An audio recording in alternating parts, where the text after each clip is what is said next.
MaxSpace is a startup working on designing and building inflatable habitats in space. With a talented team with deep experience in life support systems, inflatable habitats, and business expertise, their plan is to expand humanity into Earth orbit, to the Moon, and Mars. Their habitats use super strong multi-layered material while keeping the cost down. First, we'll look at their advantages compared to the competition, then cover their newly announced Thunderbird space station design, and finally cover their later plans for habitats on the Moon. Advantages. Let's go over some of the advantages of using inflatable and expandable habitats for space stations versus the traditional route of using metal modules. Large volume. The company states they can launch and deploy a habitat that has the volume of the International Space Station in a single flight. That's 1,000 cubic meters of volume, capable of accommodating many astronauts, equipment, and payloads. The reason this is possible is that the fabric comprising the outer shell, in its stowed configuration, is packaged tightly and only inflated when in orbit, allowing the final volume to be much larger than can be accommodated in a payload fairing. Once fully inflated in orbit, the interior makes full use of the three-dimensional volume in zero gravity, maximizing crew well-being and efficient use of the station. Astronaut Nicole Scott used her experience on board the International Space Station to help make the design more practical and useful. Low cost. The fabric used for the habitat is lighter than traditional metal modules, resulting in a lower launch mass, which makes it cheaper to launch. Each launch results in a higher habitable volume once deployed than rigid metal modules, leading to larger space stations for less cost. MaxSpace states that it's simpler and faster to produce these inflatable habitat modules than metal modules. It certainly has taken time for Axiom Space to build their modules, which are produced in Italy by Thales Alenia. MaxSpace incorporates two metal end sections with docking adapters with large windows in one of those modules, giving the crew views of Earth and outside the station. The inflatable area itself does not have any windows though. Speculating a little, it seems possible future iterations of the module could include windows. The reasoning is that all the tension is transmitted through a number of high-strength cords or tendons, resulting in the rest of the fabric not being under tension. So, cutting into the non-load-bearing fabric to make a window seems possible. Given their lunar module designs seems to show windows in the inflatable areas, it seems like windows will be incorporated later on. Safety. Safety is a crucial aspect. NASA would not send astronauts to a habitat unless they were sure it's well protected against radiation and orbital debris. MaxSpace has designed their habitats with 3 times the safety factors required by NASA. This gives the station good protection from micrometeoroids, which can impact the station anytime. Just recently, the Chinese Shenzhou spacecraft sustained damage from a small piece of debris, which required China to send a standby spacecraft instead. The orbital debris problem continues to get worse, so robust protection for crew on board a space station is essential. MaxSpace likely includes Kevlar in the fabric that comprises the outer shell of the habitat. This outperforms traditional aluminium and titanium when hit by fast-moving projectiles. All testing that MaxSpace have performed so far shows the fabric far exceeds NASA standards, including tests for thermal, compression, vibration, vacuum, and micrometeoroid protection. Space tested. Expandable habitats are not new. NASA's been testing them, including in orbit, for over 40 years. NASA extensively ground tested TransHab in 1999. Genesis 1 and Genesis 2 launched in 2006 and 2007. Both re-entered Earth's atmosphere and burned up this year. MaxSpace's co-founder and chief technology officer, Maxim de Jong, designed and manufactured them while he was working at Thin Red Line Aerospace. And finally, Beam, the Bigelow Expandable Activity Module, which is still attached to the International Space Station. MaxSpace is supported by NASA through an unfunded Space Act agreement. This gives the startup access to NASA expertise and facilities, including the testing of inflatable soft goods for human habitation applications. Now, let's turn to their newly announced space station design, just in time for NASA's commercial LEO destinations Phase 2 awards. Thunderbird, an inflatable space station. Less than a week ago, on the 17th of December 2025, MaxSpace announced their Thunderbird station, described as a flagship space station for Earth orbit, Moon and Mars. They also announced an in-orbit expandable habitat demonstration scheduled for early 2027 on a Falcon 9 rideshare mission. It's called Mission Evolution. Thunderbird station is built to support 4 or more crew members continuously, with an impressive 350 cubic meters of pressurized volume. That's a third of the volume of the International Space Station. In comparison, Vast Space's Haven 1, launching next year, has 80 cubic meters of space. Axiom Station, while eventually having more volume once fully assembled, will initially have only 150 cubic meters of space. Only Starlab, with its 450 cubic meters of space, is larger, but this station, because of its 8-meter diameter, requires a Starship vehicle to lift it into orbit. That's not the case with MaxSpace. Thanks to their expandable habitats, a Falcon 9 or similar medium lift vehicle is all that's required.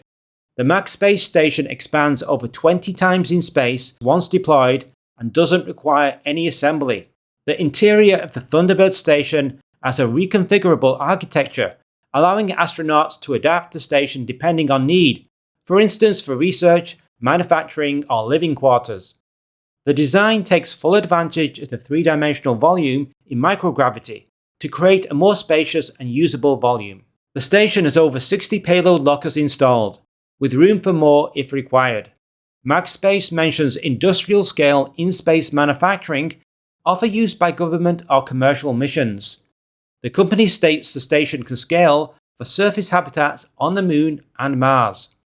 The CEO and co-founder of MaxSpace, Salim Mian, says, Thunderbird station is not an incremental step, it's a fundamental redesign of what LEO, Moon and Mars space stations can be.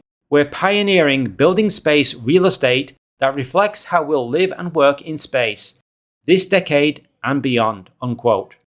Astronaut Nicole Scott, a veteran NASA astronaut and newly appointed lead astronaut at MaxSpace, said, It's the first time I've seen an interior truly designed for space, not Earth.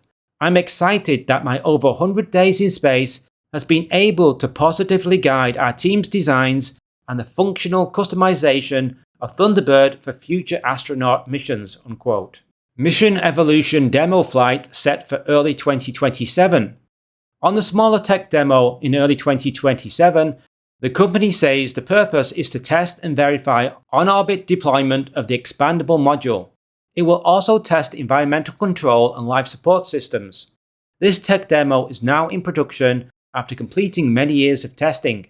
Aaron Kemmer, the co-founder and chairman of MaxSpace, said to TechCrunch in 2024, We'll go to LEO, that's low Earth orbit, inflate the largest inflatable to ever go to space, then let it stay up there for a while and see what happens.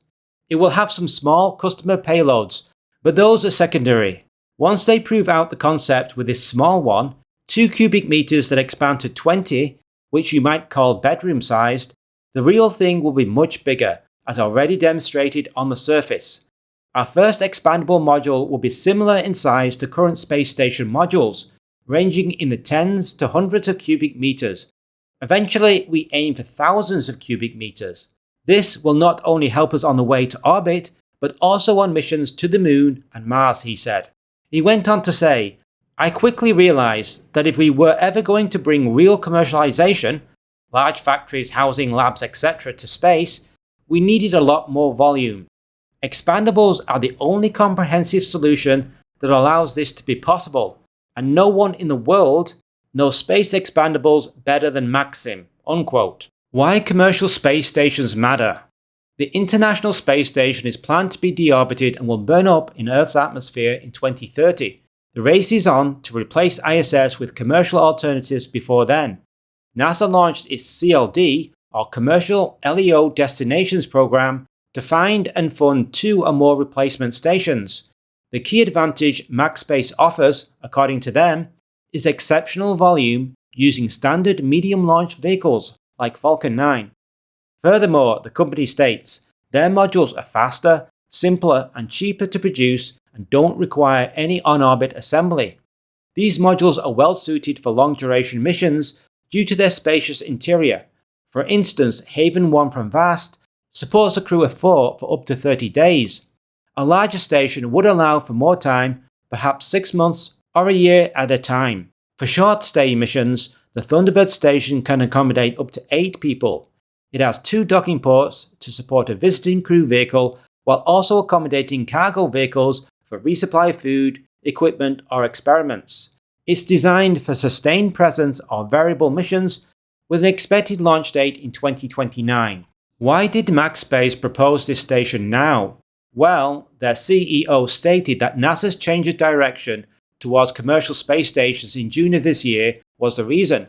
Specifically, NASA stated they would fund multiple space stations using the Lightweight Space Act agreements instead of the more onerous FAR contracts. In addition, NASA's minimum requirements were relaxed, no longer requiring a gold-plated space station beyond what a typical space startup could afford to develop. Shorter stays of only 30 days are required, with more generous funding and NASA welcoming new entrants for Phase 2 awards. It makes sense for MaxSpace to put their hat in the ring and make their own proposal. Mian, the CEO, said they are seeing plenty of interest from potential customers. A low-cost space station, launchable on a Falcon 9, can benefit space manufacturing or pharmaceutical companies. MaxSpace Moon. On their website, MaxSpace suggests their habitats can be used for lunar outposts or bases.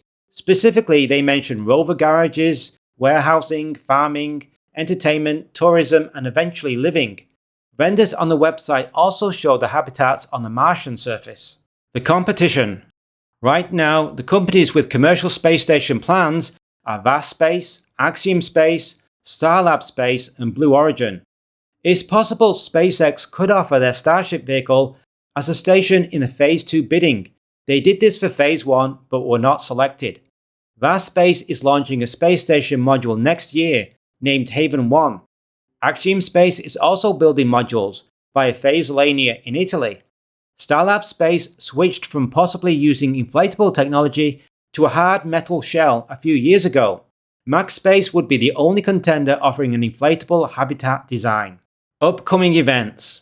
MaxSpace is fully funded through the launch of Mission Evolution, their tech demonstrator, in early 2027 from a group of private investors.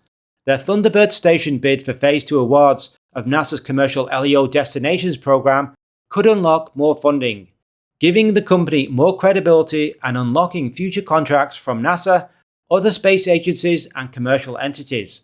What do you think of MaxSpace's Thunderbird space station design? Do you think they have a chance bidding for the NASA CLD program? What about their plans for using their habitats on the Moon or Mars? Leave your thoughts and opinions in the comments section below. Thanks for watching. If you enjoyed this space video, consider buying me a coffee to help fund more episodes like this. The link is in the description. Space News Live is on Saturday evening or Sunday morning, depending where you watch from. The live stream is a great way for you to share your thoughts and opinions on the videos I posted this week, or on any space topic in general. I highlight the most thought-provoking comments on videos I've received, along with previews of upcoming content. If you got the time, please tune in and say hi. Be sure to like and subscribe so you'll see our upcoming videos. We make videos every week covering the space industry with an emphasis on the smaller space startups that aren't covered so well on other channels. See you soon.